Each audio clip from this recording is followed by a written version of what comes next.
Hello and welcome to the latest from Hearts Standard. My name is Joel Sked and I am once again delighted to be joined by James Kearney. How's it going, James? Yeah, not bad. But again, I'm sat here looking out my window at the grey skies, wondering, when I'm going to get to enjoy a wee bit more sun.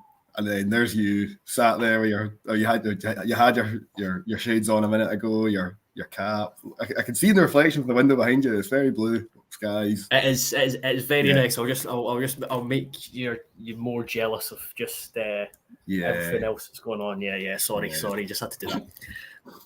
But no, I've been. How are you getting on? Yeah, good. I am going out shortly for dinner and to watch the England game. But it's one of those where it's been so warm today, but also it's been quite a busy day because we were up at the Hearts Hotel speaking to Jan Dander, Blair Spill and Stephen Naismith, and it's like getting back, transcribing stuff and writing stuff up. I mean, it's fine, but it's I could do with a nap. That's what I could feel like I could do with. But the smallest violin in the world, I don't think anyone particularly cares. But we are here to do a video because a couple of things we'll kind of talk about.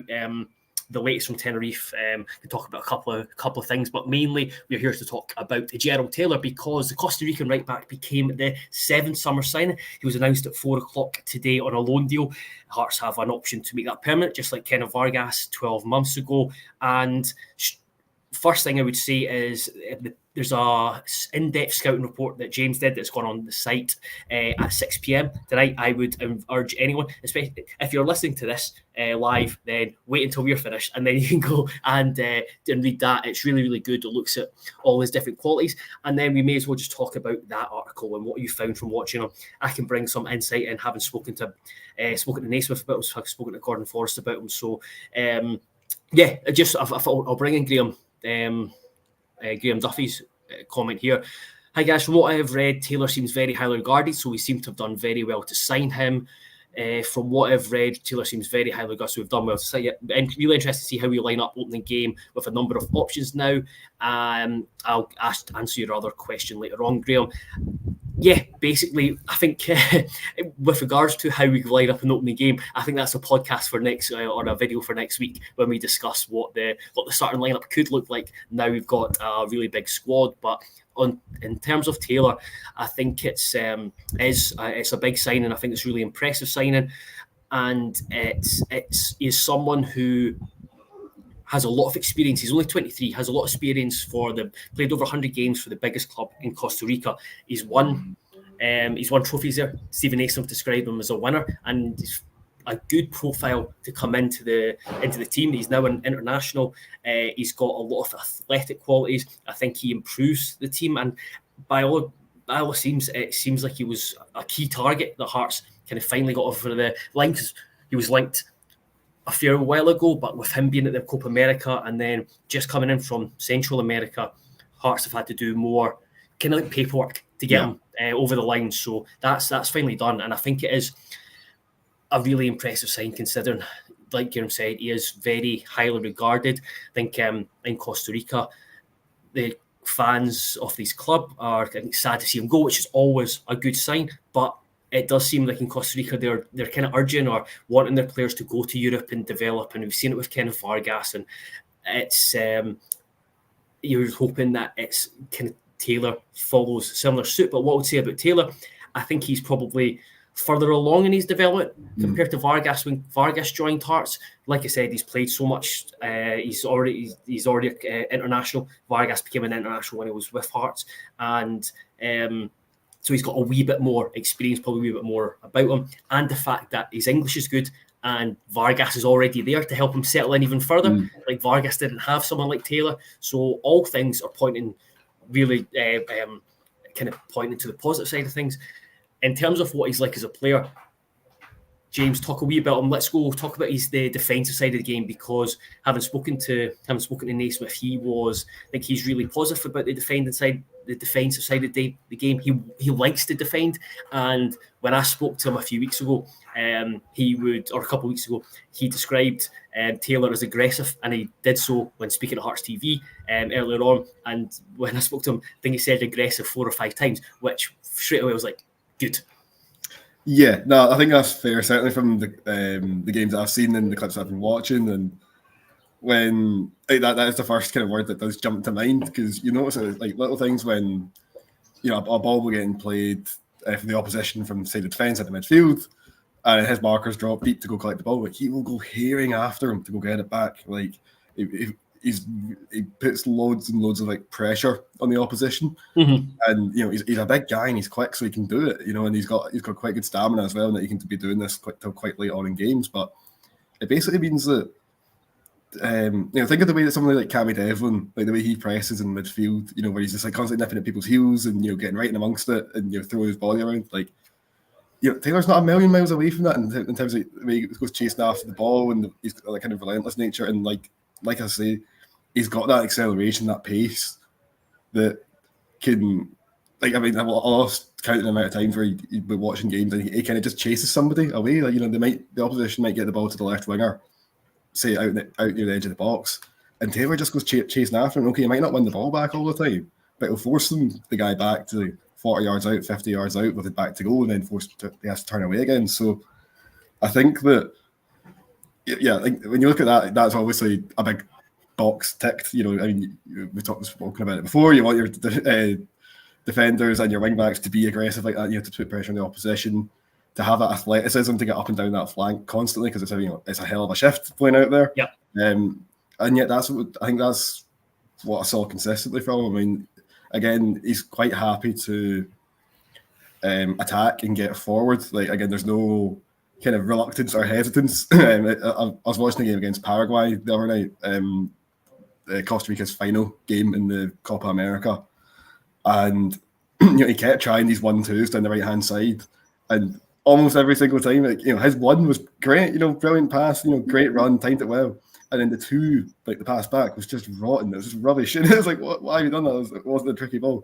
So there's maybe a couple of times where, certainly the game I was watching every night, maybe his teammates let him down, but even at club level, you see he's constantly balling forward when he's playing in that wing back position, which is where it's probably where he's most likely, where he's going to feature most prominently at Hearts. We should say he can play just as a right back on a back four as well. He can play as part of a back three as well as that. I mean, he's played a couple of games at centre half for his at club level as well. So there is a bit of versatility there, but I do think that he's primarily been brought in for basically being what you want in a wing back. Somebody who gets forward, constantly drives with the ball, has that athleticism to get up and down, whilst also remaining really solid defensively. I mean, we talked about last season about Atkinson and Len Bakisa, and then they both had their strengths, they both had their weaknesses, and if you put them both together, you get a great wing back. But we both got their strengths and their flaws.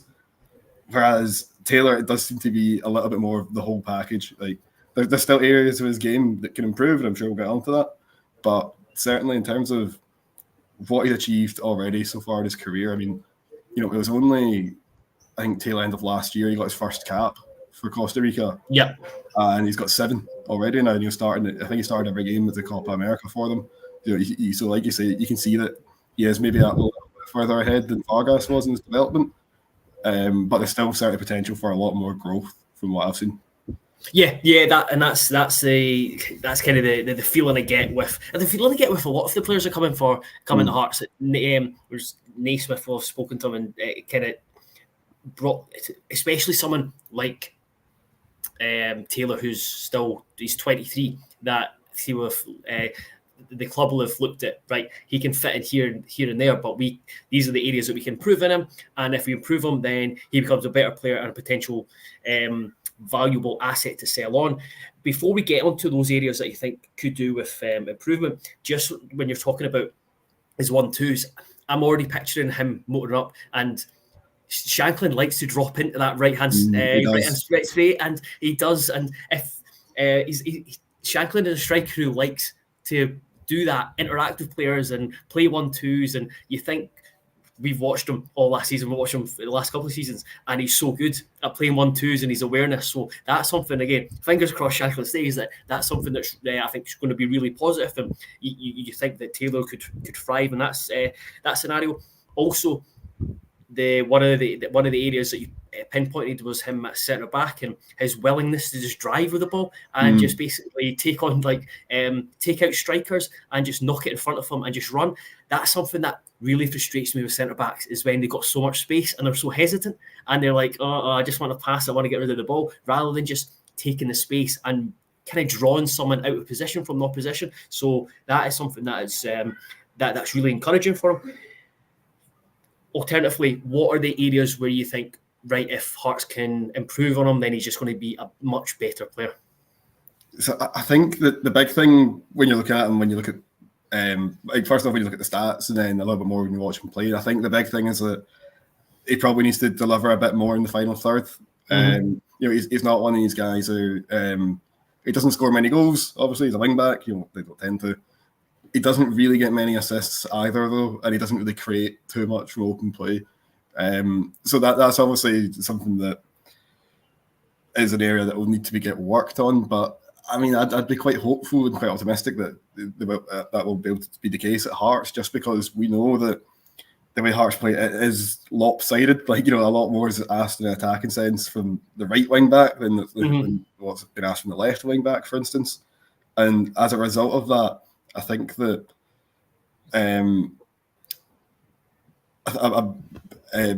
sorry, I've lost my train of thought for a second there. But so he does get into these really promising areas, but the cross isn't always there. Obviously there's a whole variety of reasons that could go into that. You can say, okay, maybe his teammates aren't very good. Maybe he's getting too far forward. But that is the one area where you look at it and go, okay, he needs to be delivering a bit more, especially with likes of Shankland to aim for. That should help as well. But he will be seeing a lot more of the ball at Hearts than he was at Deportivo Saprissa. So in attacking areas, so I think he will get that opportunity to refine that side of his game and to improve on that. But that is the one area where you look at it and go, like, he does seem to tick every box. But it's like, when you look at his, he got 3 assists, I think, over the course of last season, which it's not great, but it's not terrible. Sorry, but it's not great either. It's a pretty bang average figure, and you're probably looking for a wee bit more, particularly with the Hearts play as well.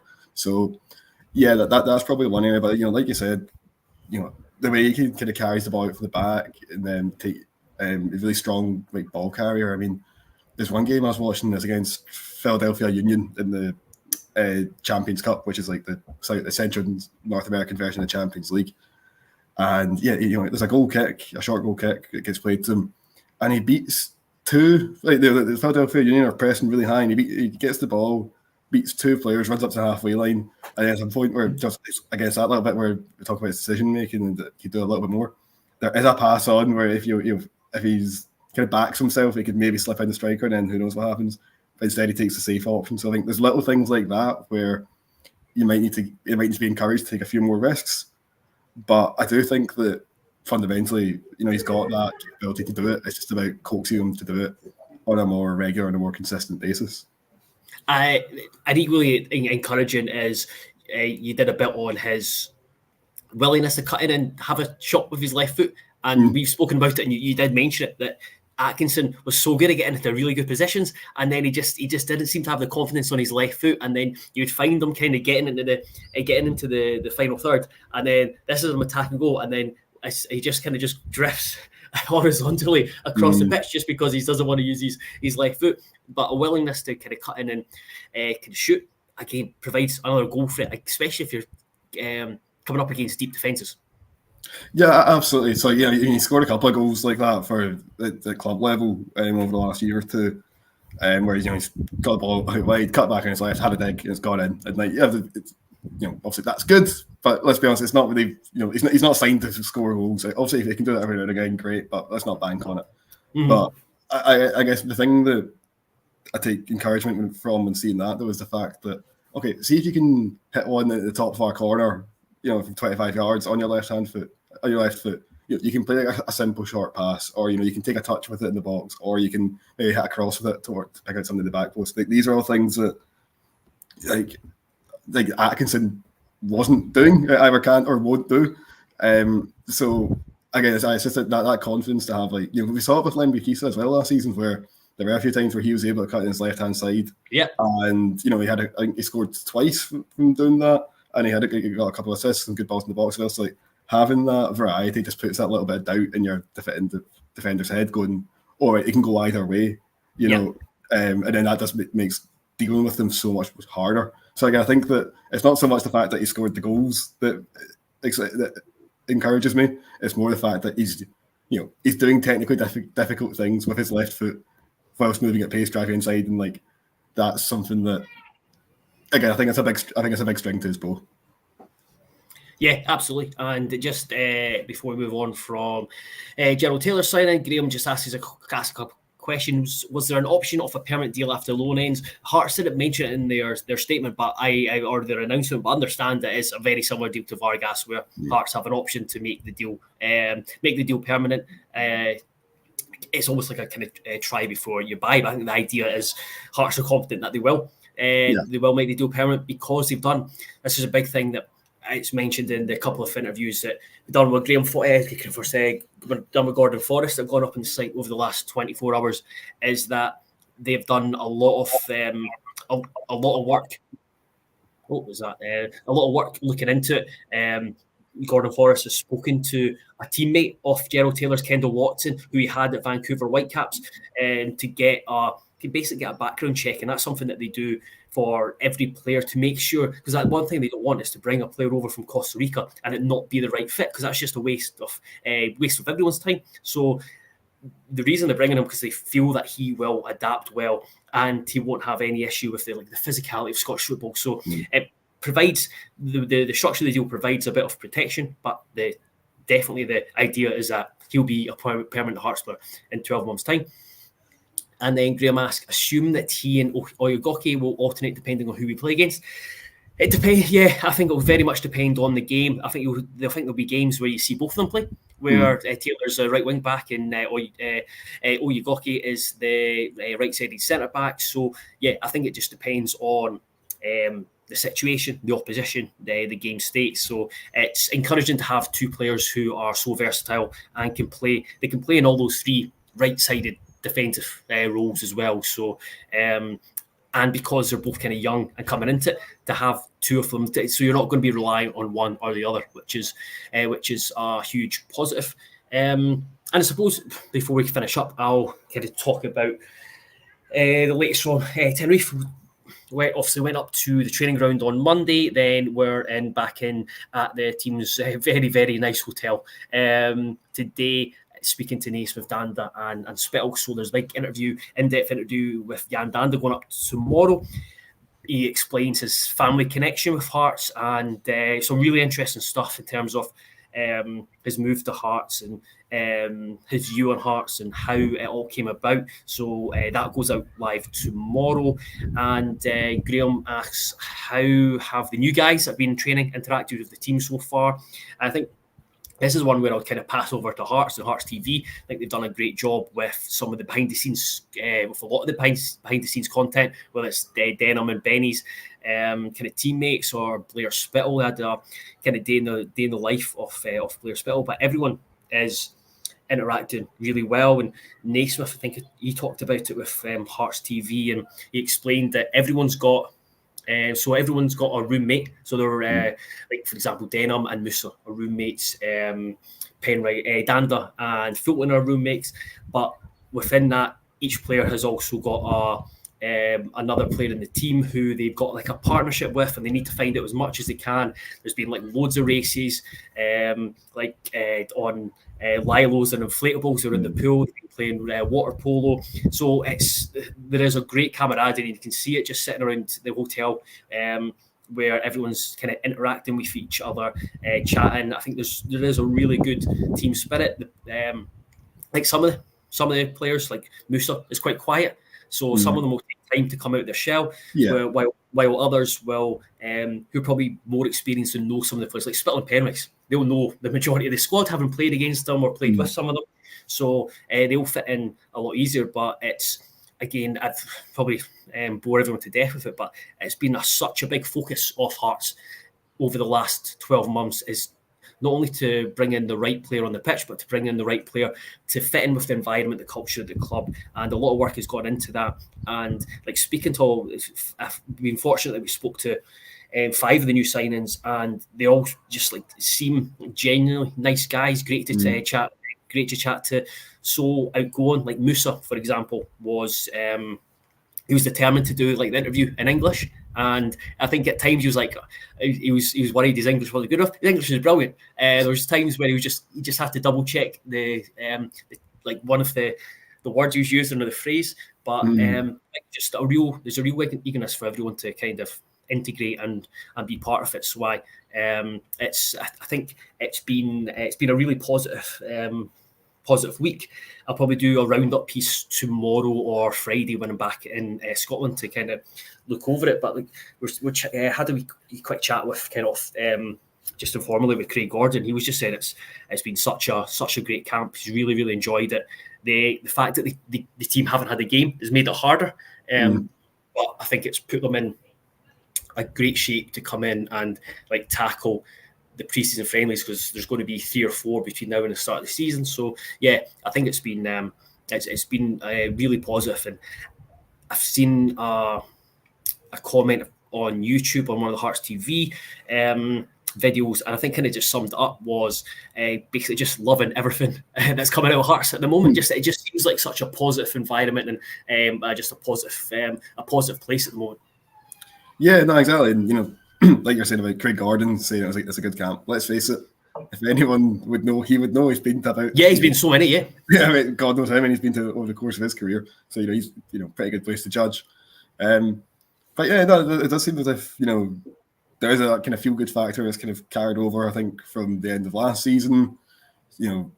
All these new players have come in, which is always exciting. The prospect of Europe coming up, and as of yet, even touch wood, no tempting bids for the likes of Shankland or Cochrane or all the rest of it. So yeah, I mean, why wouldn't you be happy? What's there to complain about? Life's pretty good now.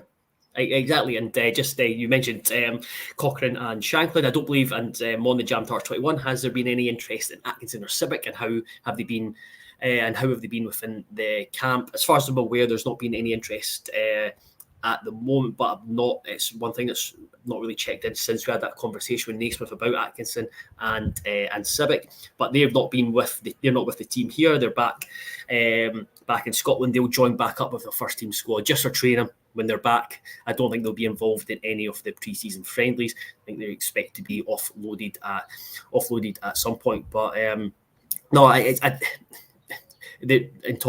terms of outgoings, that's outgoings, but the fact that they've managed to now sign 7 players, but the fact that there's 6 of the new signings in the training camp at Naismith, and Gordon Forrest as well, it's been such a bonus or benefit, because last season, I think we've talked about it before, it took a while for players to come in, and I think it's made a massive difference to the fact that the vast majority of the squad are already there. They're working with, they're getting so much detail put in. So it was. I think it's been a very, very beneficial week. They had a hard day training today, I think double session, and then they're back in tomorrow before they fly home from Tenerife tomorrow evening. As do I. Yeah, exactly. No, sounds good. Yeah, it's a good time to be there. So. Absolutely. It's been good to especially chat to the new boys. It's really interesting. A lot of them have got really interesting backgrounds and stories. So there's been plenty of content up on Heart Standard already. We've got plenty more to come. Like I said, there'll be a couple of pieces around Danda. Spoke to Spittle.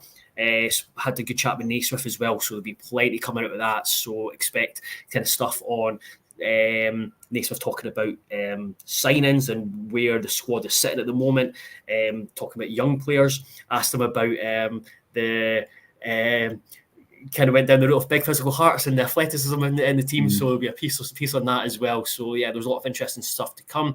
There will be a couple of pieces looking ahead to the Leyton Orient game as well, and then another few things lined up for next week. So if you haven't subscribed, do so at on the website, and for those who have already subscribed, thank you very much, and we hope to continue to bring as much content and good content as we can. We'll be back at some point over the next few days. I think we're both going to be at the friendly on Saturday, but until then, thank you very much everyone, and goodbye. Thank you, James, and goodbye. Bye.